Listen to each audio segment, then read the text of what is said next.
7 speed. Nasi video sih, nanti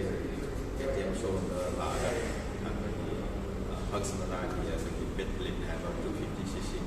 Swedish, maybe 1903 OLED ini ada masih dari sini hal tersebut kayak tadi yang kena itu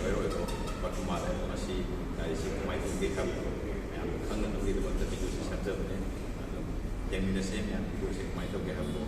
dari itu sudah itu dari sini ya bisa ada channel sih tahu nggak tapi yang tadi like subscribe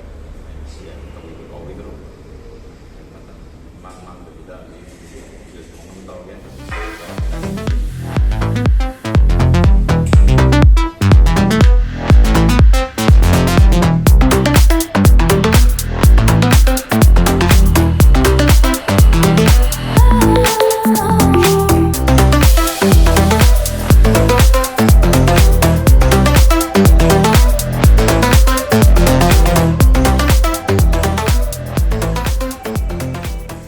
Hojik sigi akhoi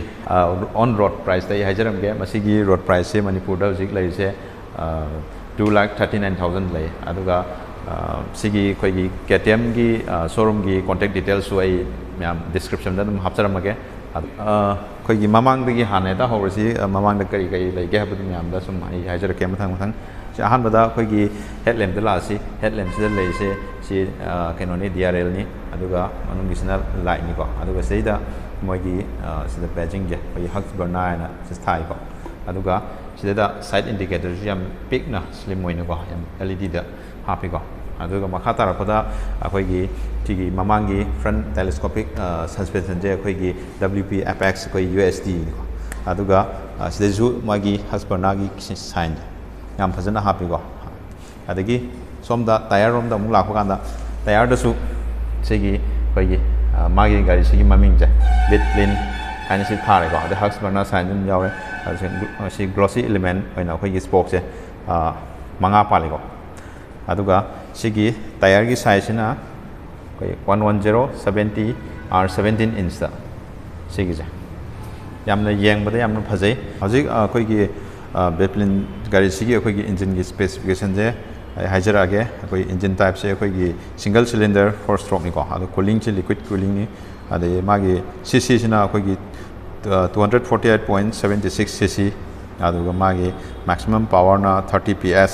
adu 9000 rpm da adu torque na 24 newton meter 7500 rpm ni ko Aje mo magi gari gi koi gi side profile na tare side profile lom da mo apet kai gi lege di yang minase aje ahan bada koi gi magi tanki je gari gi fuel tanki sigi magi keno je design je smaina biplin sigi shape se smaina kitang tong thoga sigi keno je biplin je smaina thai ko aduga makha da koi gi chassis ki magi body gi keno je si koi gi duke ki ga hapet dum manare ko 250 do dugo manare aduga sigi mai coolant gi system je sini ko koi pura koi gi rectangle shape da le aduga makha da na koi gi skid plate koi body gi guard hai tare smaina yaw ga yam ling ni yaw ko adagi sisina moi guard pa silere kari gi aduga sigi magi sigi color je white je koi gi keno dadi koi gi sharplin na koi gi model amale adadi mu yellow oi ko sidana mu white oi ba hai tare sina bitplane gi ni na aduga som maning lom de laga magi maning gi suspension je koi gi single monoshock keno nikol le kol aduga sigi maning gi disc sidana magi size se 230 mm ni ko magi sigi keno sudum yeng bada unique design ni dum phaje yeng bada ko ado je muk maning gi tayar gi akoi gi size si koi gi 150 by 60 R17 ni ko koi magi chawgi keno sidi 17 inch mane aduga magi broadness da sina khara hele ko chawde aduga se dum koi off road thau su nuai ga da magi mai keno ne grip se tayar gi adum city drive to su dum nuai ba gari ni ko okay aduga koi gi sida koi gi mamangi disc keno se magi size se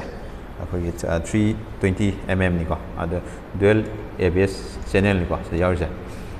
ꯑꯗꯨꯒ ꯃꯅꯤꯡꯂꯣꯝꯗ ꯑꯃꯨꯛ ꯌꯦꯡꯁꯤ ꯃꯅꯤꯡꯒꯤꯗꯨꯗꯤ ꯑꯗꯨꯒ ꯁꯤ ꯃꯅꯤꯡꯒꯤꯁꯤꯅ 230ꯅꯤꯀꯣ 230 mm ꯅꯤꯀꯣ ꯃꯥꯒꯤ ꯁꯥꯏꯖꯁꯦ ꯒꯥꯔꯤꯁꯤꯒꯤ ꯑꯩꯈꯣꯏꯒꯤ ꯃꯊꯛ ꯃꯥꯒꯤ ꯇꯦꯡꯀꯤꯁꯦ ꯃꯥꯒꯤ ꯀꯦꯄꯥꯁꯤꯇꯤꯁꯤꯅ ꯑꯩꯈꯣꯏ 9.5 ꯂꯤꯇꯔꯅꯤꯀꯣ ꯑꯗ ꯃꯥꯒꯤ ꯗꯤꯖꯥꯏꯟꯁꯦ ꯍꯥꯏꯐꯦꯠ ꯌꯦꯡꯕꯤꯌꯨ ꯑꯗꯩꯗ ꯃꯥꯒꯤ ꯕꯦꯖꯤꯡꯁꯤꯗ Husqvarna ꯍꯥꯏꯅ ꯃꯥꯒꯤ ꯀꯩꯅꯣꯁꯦ ꯑꯌꯥꯝꯕ ꯃꯐꯝꯗ ꯂꯣꯏ ꯊꯥꯏꯀꯣ ꯁꯤ ꯃꯥꯒꯤ ꯗꯤꯖꯥꯏꯟ ꯕꯤꯄ꯭ꯂꯤꯟ ꯍꯥꯏꯅ ꯁꯤꯗ ꯊꯥꯔꯤꯁꯦ ꯀꯣ ꯑꯗꯒꯤ ꯁꯨꯝ ꯂꯥꯛꯄ ꯀꯥꯟꯗ ꯑꯩꯈꯣꯏꯒꯤ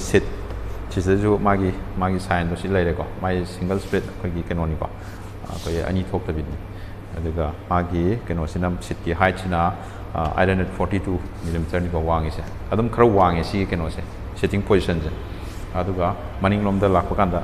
ꯁꯤꯒꯤ ꯃꯅꯤꯡ ꯕꯦꯛ ꯂꯥꯏꯠꯁꯤꯁꯨ LED ꯅꯤꯀꯣ ꯑꯅꯤꯃꯛ ꯁꯤꯁꯨ ꯂꯣꯏ LED ꯉꯥꯛꯇꯅꯤꯀꯣ ꯃꯌꯥꯝ ꯉꯁꯤꯒꯤꯗꯤ ꯁ꯭ꯋꯥꯏꯗ ꯁꯨꯝ ꯂꯣꯏꯁꯤꯟꯖꯔꯒꯦ ꯚꯤꯗꯤꯑꯣꯁꯤ ꯊꯦꯡꯛ ꯌꯨ ꯐꯣꯔ ꯋꯥꯆꯤꯡ ꯁꯣ ꯃꯊꯪꯒꯤ ꯚꯤꯗꯤꯑꯣ ꯑꯃꯨꯛ ꯃꯌꯥꯝ ꯉꯥꯏꯃꯤꯟꯅꯁꯤ ꯁꯣ ꯀꯥꯎꯔꯣꯏꯗꯕ ꯑꯃꯅ ꯁꯤꯠ ꯕꯦꯜ ꯐꯥꯕꯤꯌꯨ ꯒꯥꯔꯤ ꯃꯆꯥ ꯊꯧꯔꯒꯅ ꯍꯦꯜꯃꯦꯠ ꯁꯣꯏꯗꯅ ꯍꯥꯞꯄꯤꯌꯨ ꯊꯦꯡꯛ ꯌꯨ ꯕꯥꯏ ꯕꯥꯏ